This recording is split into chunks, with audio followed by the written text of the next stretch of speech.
Welcome to the Women Shifting Gears podcast driven by Hemmings. I'm your host, Amanda Busick. Our podcast aims to introduce you to the inspirational women who showcase their talents and leaderships across the automotive and motorsports worlds. And even when I have my own moments of doubt and uncertainty, it is with this community of women that I'm reminded of what is possible. Thank you all for sharing in this space of authenticity with us. Here we go. In her current role as Vice President of Vehicle Connected Services and Program Management Office at Nissan, Sonia Rief has spent her professional career in an industry she loves. With a passion for racing and an engineering background, Sonia kicked off her automotive journey when GM held a career fair at North Carolina State University. Next came a move to work at the Proving Grounds in Michigan, an MBA from the University of Michigan, followed by a now 20-plus year career at Nissan. We talked to the Nashville resident on the evolution in the car industry during her tenure, key moments in her career, and if she feels content with where she is now. I think you will learn quickly that as impressive of a resume Sonia currently holds, the 2020 delegate from the 100 leading women in the North American auto industry is just getting started. Your Women Shifting Gears podcast, driven by Hemmings, starts now. Welcome to the Women Shifting Gears podcast, driven by Hemmings. This week's guest is Sonia Rief. She is the Vice President of Vehicle Connected Services and Program Management Office at Nissan. And Sonia, you started at Nissan in 2001, and I guess this would be rounding into 21 years later. Could you have imagined at this point when starting that you would still be with the same company? Oh my goodness, 20 years. You know, when you say it, it feels more real. So I try not to use that time period too long because it makes me feel older than I want to be. Staying with a company that long, you know, I think I imagined, but I never imagined what 20 years actually meant. And I would have never, ever pictured where I am today, what I've done to today. It honestly, thinking back at what it felt like in year one to now year 21 is totally different. Well, I think what's so neat about that is you look at kind of just the trends in the marketplace and being, it's almost a rite of passage to go from company to company these days. What are the benefits with being with one brand or one company for so long? I think especially as you move on in your career and what you want to contribute to your company becomes more about the brand, the product, the vision, the strategy. And you know, honestly, the longer that you've been with the company and the more that you understand their culture, their history, their capabilities, the strengths, I think the better that you're able to contribute to really driving the future for that company, and you're so invested in it, you know, from growing up within it. I think that's really the benefit of the time that you've spent. I can't imagine if you look over the last 20 years of the automotive industry, there's been a lot of changes and evolutions of things. And I'm sure just the forward trajectory is that unknown as well. When you go back to the early years at Nissan, talk about that phase of your career. You know, the early years were very much, they were eye-opening. They were a time period. First of all, you know, I joined automotive really with this passion for cars. I had gotten into a little bit of racing in college. My first job was at the Proving Grounds. It was very physical, you know, physically engaged with cars, with that driving experience. And that's what was my focus. And so as I got into the actual industry and I really, first of all, understood just how much is behind that the product itself is that culmination of years of thoughtfulness in design and validation. It was very eye-opening in the beginning. And honestly, it's overwhelming almost in the magnitude of what has to happen to deliver a product. So you really spend your first many years just learning. So you're doing a specific job, but in the scope of the whole product development is pretty small. So you're always knowing and learning and sort of getting better by understanding, you know, the full context that you're working in. And honestly, every time you think you understand, it gets one step bigger. You realize, well, it's not just product development. There's this whole marketing and dealer side. There's this whole upfront, design and industrialization strategy, and it just continues to grow. That's how I remember the first years, is continually being in awe of all there was to learn and thinking, I don't know how anybody could run this kind of company. So I do want to break into, because I had seen this in an article about you, but I find just the stepping into the grounds of it, but traveling to Japan as a female and getting, like, breaking the doors open in your career, that just had to have been incredible.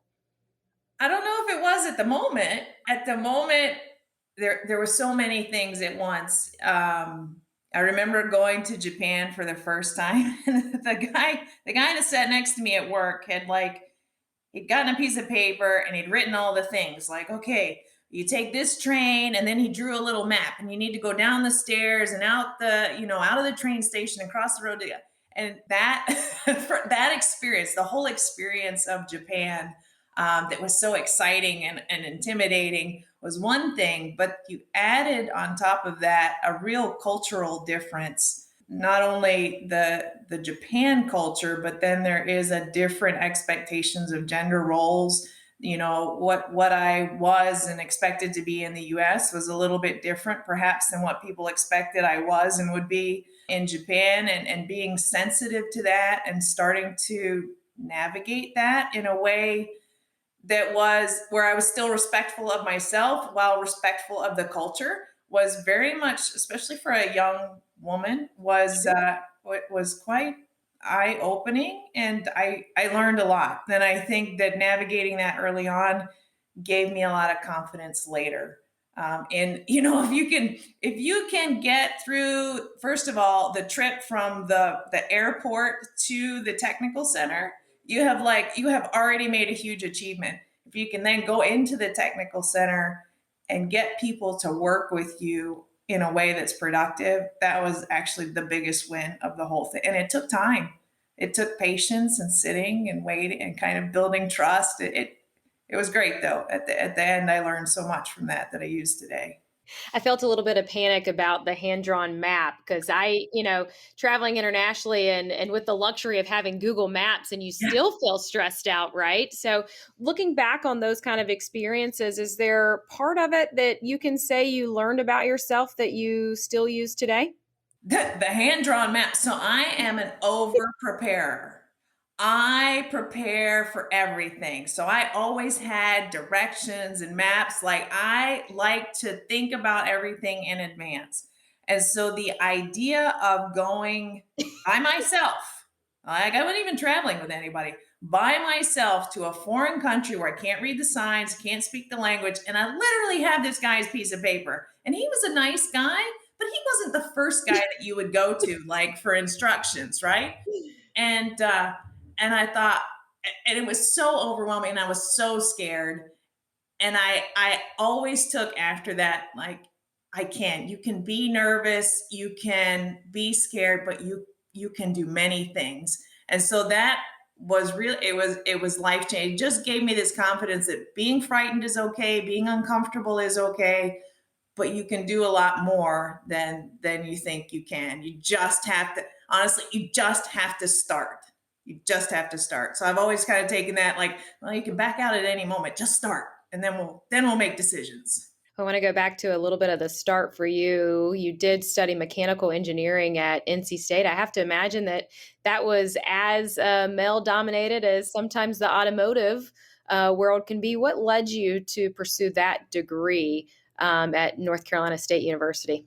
I think it was the only thing I thought I might be good at. I knew that math and science was where I was strongest. And I, through high school, didn't have a good sense of what I was going to do with that. I knew, you always get quickly the sense of where you're more comfortable and where you seem to be performing better and kind of what you enjoy. But I really couldn't imagine what that meant. What should I do with these things? And I happened, as many things go in life, I happened to take an AP physics class.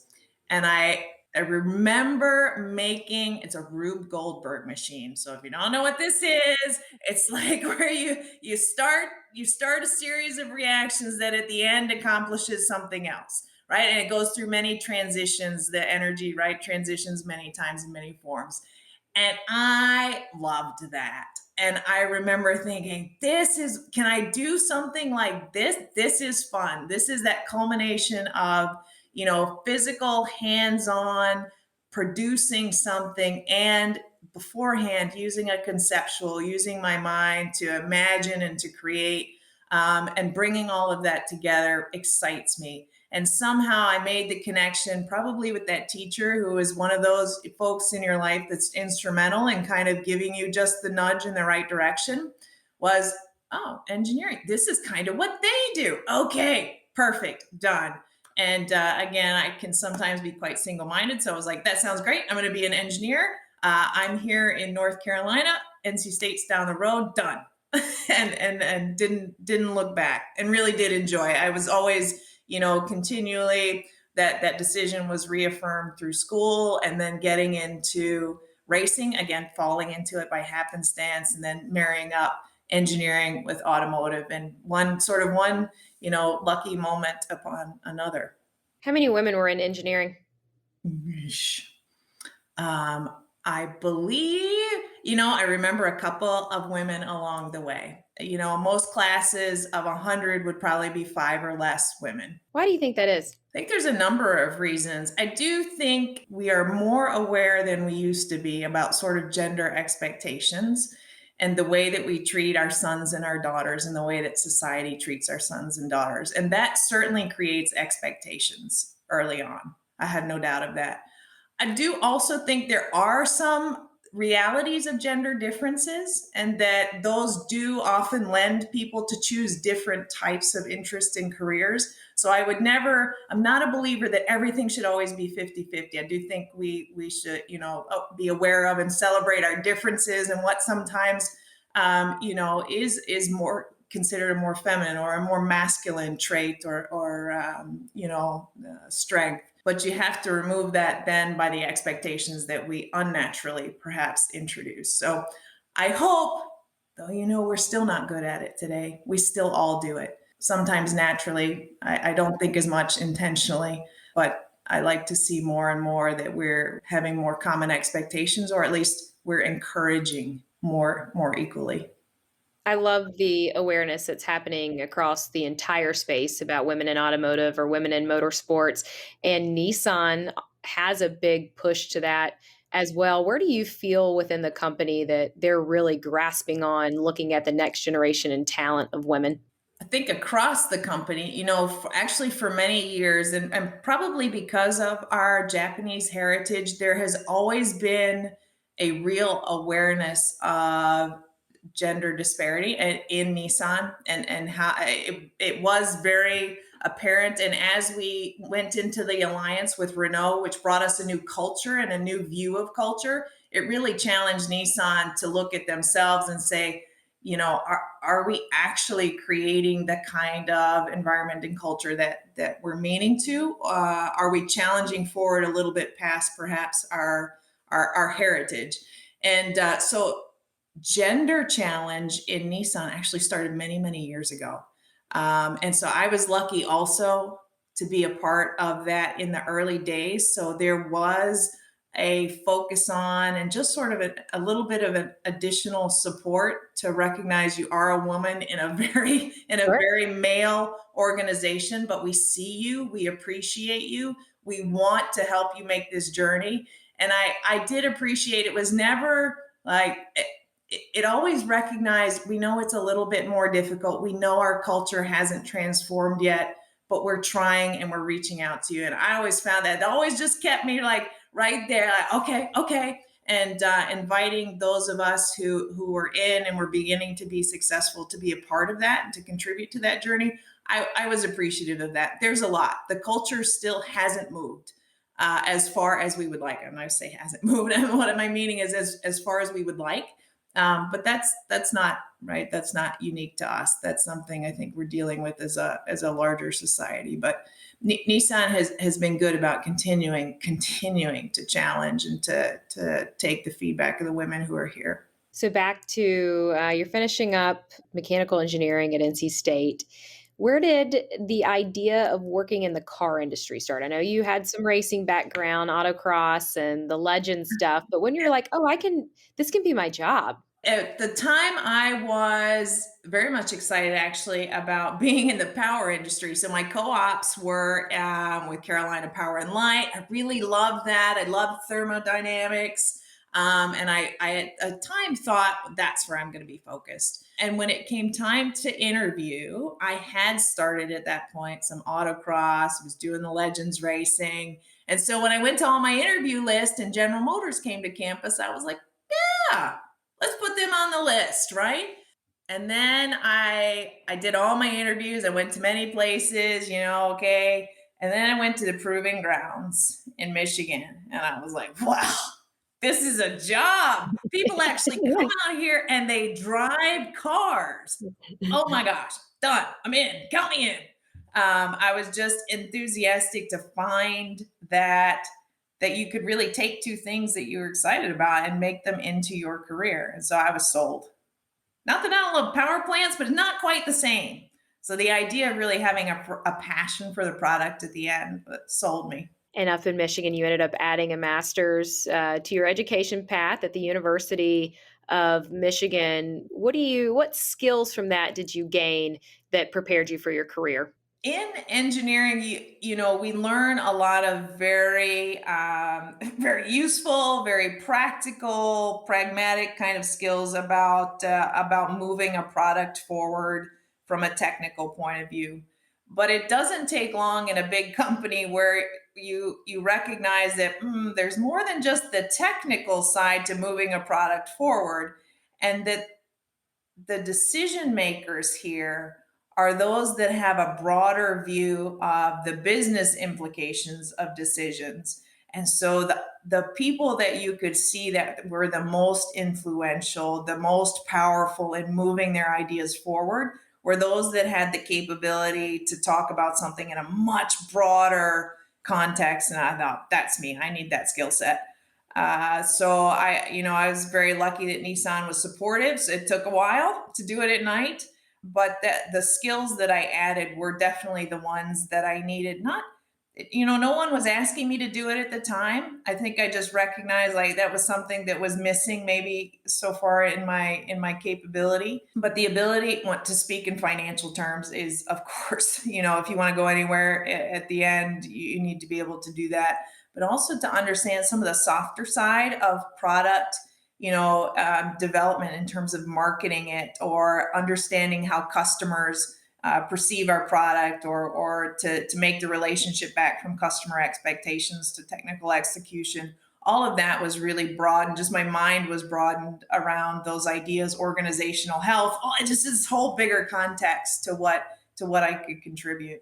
What point of this journey in your professional career did you know you had made the right decision of what you pursued? Oh, I'm still waiting for that.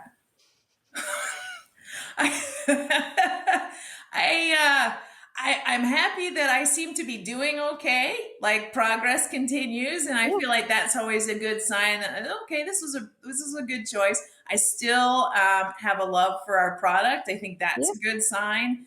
I never look today and think I wish I had chosen a different path. I don't know if at the end how this will all turn out and what will be my mark on the industry. That's to me the final. That'll be the final test is did I make a mark here in some way? But I have never doubted that this was a good direction for me. I'll go ahead and because this was going to be one of my questions to the end, but I'll go ahead and ask because I think you kind of led right to it. A part of you, do you still feel restless or do you feel content? Well, no, I never feel content. Yeah. Always restless. I mean, I think that's part of any executive who is really contributing has to be restless, because if you're satisfied with where we are today, then we won't go forward. We just maintain the status quo and we will die. And in this industry, in this time period, there couldn't be anything more important than having a team of restless executives. The absolute worst thing you could have today is a team that was content or complacent, because there is no room for that in this moment. Everything is in this we are in the revolution, right? I think during maybe an evolution you can sort of have contentness, right, and sort of the continuous improvement, but that's not the state that we're in today. So I would hate to at all think that I was content. What do you feel like? Because I also agree with you. I think it's so fascinating, this revolution that's happening right now. But even just in the terms of like product development, or so, it's not that many years. But what do you pinpoint as just the most drastic change from when you started to right now in the car industry? The most drastic change has been the consumer shift from the priority of the dynamic driving experience to the priority of the emotional or intellectual experience. We used to be very focused, right? I went to the proving grounds. That was exciting. We were focused on dynamically the experience of driving a car. How does it feel? How fast does it go? How does it handle? Is it quiet? That physical relationship with a vehicle was the priority. But today, while that is absolutely part of the uniqueness of the experience, the consumer focus has become much more around this area of connected, autonomous. Is the vehicle now a part of my experience, of my connected experience, of all of the other experiences that I'm having in a day, rather than something which is unique and separated? It's interesting because it's almost like the car was a tangible item that people Yeah. had in their garage, and now the automobile is of me, Yeah. right? It's an extension of my personality, Yeah. who I am, what I represent. And I find that specifically, like even with your title, Vice President of Vehicle Connected Services, like did a did that role exist prior to this new evolution of the desire to connect consumer to car? Right. Absolutely not. So when I started, there was no such thing, first of all. And in fact, we didn't even have, you see many companies today coming out with these roles specifically around the customer's experience. And they're titled, Chief Customer Experience Officer, and everything is now this holistic view of the entire experience of owning a car, from the very beginning and what that looks like, to being in the car, to being outside of the car, to how that experience connects with my home and my life. The idea of personalization, and that's a struggle, right? The balance between brand identity and personalization, and then you're needing people to bring those together. And connected services, for a long time, that was simply like I press the SOS button in my car and at least I can communicate to someone else, right? And that was what was connected. And we didn't need like a vice president of the button, but we started to quickly realize from there. And actually, I think as the phone transformed everyone's expectations of what was possible, and start to realize, no, there's a much bigger connected experience. And it's not just connected to the internet, it's sort of connected to my life, right? Where just like your home becomes connected and your cars connect, everything is beginning to come around this very personal experience. And yeah, that's a huge, it's just a whole new area for us that we never imagined. Are there any trends in the marketplace that you think are emerging to the next generation of buyers that we can look out for? I think most of the trends have presented themselves already, and it's how we will finally end up manifesting those. You see, I think everyone's struggling with, and I mentioned before, sort of the balance between brand and personalization. You see OEs trying to decide if they're going to individually develop their own operating systems or they're going to go with something that's already established. I think that what we're trying to build for a customer, we can imagine, But the best way in which to do that, we haven't yet. But we know all these trends. We want to create a driving experience that can be either exciting and dynamic and personal, or where you can, right, give that to the vehicle and it's autonomous and it's safe and you are sort of a passenger on your own journey. Those trends are emerging. The execution of those trends is going to take some time. I have to say, I do really enjoy being able to change the mood lighting in my car. That's not something that I knew was going to happen. So it was a Right. pretty cool experience. Right.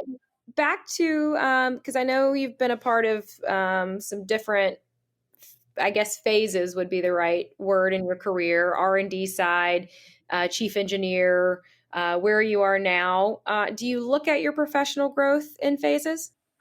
There certainly have been key moments of change over the career, but I never separate them. I've always seen them as an evolution, as the next natural step. So I never got to a point in the career and really pivoted over and thought, well, I'm going in the wrong direction. Let me shift over here. That said, I would not have imagined being in this role 10 years ago. I really thought, I would stay in the R&D space and continue to try and expand there. But again, every time I get to one place and I begin to see what's possible with that experience, I kind of reassess. Well, maybe what I thought I was doing is not it. Maybe the natural evolution, just like we talked about in that early physics class, where you kind of find the thing unexpectedly that is the culmination of all of your skills and experiences. I've sort of found along the way, this is actually a better fit for what it turns out that I am able to do best, or what the company best gets from me. So it's always been sort of a step-by-step evolution. And where are you with that now? I'm ready to move to the next thing. Is there a project that you've worked on that you are particularly proud of? There are two things that I've done in Nissan that when somebody asks me, like, what stood out to you most, and they're quite different. One is I was the chief engineer in the U.S. for Rogue when that segment exploded, and actually where Rogue was the best selling in the segment at the time. And we made some changes both on a quality side and on a cost side, all at the same time as this was happening, that we were able to move at a pace and with an impact that we hadn't done in the past. And I was really proud of being able to lead that team to do that. And of course, like many things, the moment was right. So we got a lot of support. And when you have a big vehicle, many things can get done quickly, but that was rewarding for me, and I think for the company as well. And the other one is totally different. As a member of the R&D team, something that we focused on a few years ago was really improving the employee perception of our quality of management. So like many companies, we use a third-party survey to sort of judge where the employees see the strengths and weaknesses of the company and of the leaders. And one where we wanted to do better, to challenge ourselves, was in this quality of management, perception. And so we really, we doubled down on this is the focus. This is what we're going to make sure that we're doing well. And so I was able to lead that effort, and we had a dramatic improvement just over a year and then over 2 years in the employee scores and reaction. And I was super proud of that as well. Congratulations. Is there someone along your journey within the automotive space and in your professional career that has advised you or supported you? Lots of people. Not necessarily one person the whole way, but I have always been very conscious of taking advice from people with more experience, with a different perspective than I have. And best is to take advice from many different points of view. But there has always been along the way maybe somebody that I'm talking to or listening to, whether that's mostly informal, but somebody you kind of are looking at that can see you from a little bit further distance and give you some good advice. Lots of those folks along the way. I'd be remiss to say that while women, we can compartmentalize ourselves in our roles. Your professional career is just one side of you. Your personal life is also very core to who you are. Your husband, your children. He also works in automotive. How does the family support that you have built enhance your professional side of your role? I think the family side has changed its role over that time also. In the beginning it didn't have a family side. Okay, so everything could be, priority sort of on career and self. And then we made that first transition where, quite honestly, priority became the family. So as you have young children and two growing careers, and you are very much focused on making sure that stays priority one, and perhaps particularly at that time they're taking more than they're giving. And then sort of we've come to a transition over the last few years where now the family is a part of driving this career forward. So where they're engaged in making it possible. So I think it has really transformed over time, but we have always been of a single focus, which is that our priority, our shared priority, is our health and well-being as a unit, not as individuals. So I'm always very cautious about making decisions that benefit me only. And that I'm always checking in on what's better for us as a collective unit, because honestly, that's what makes me better, right? If the unit's not healthy, I'm not going to do well anyway. So it doesn't really matter. That's still for me priority one. Nobody's going to care after I'm gone what I did for this company. Who's going to hold your hand at There the it end is. of it all?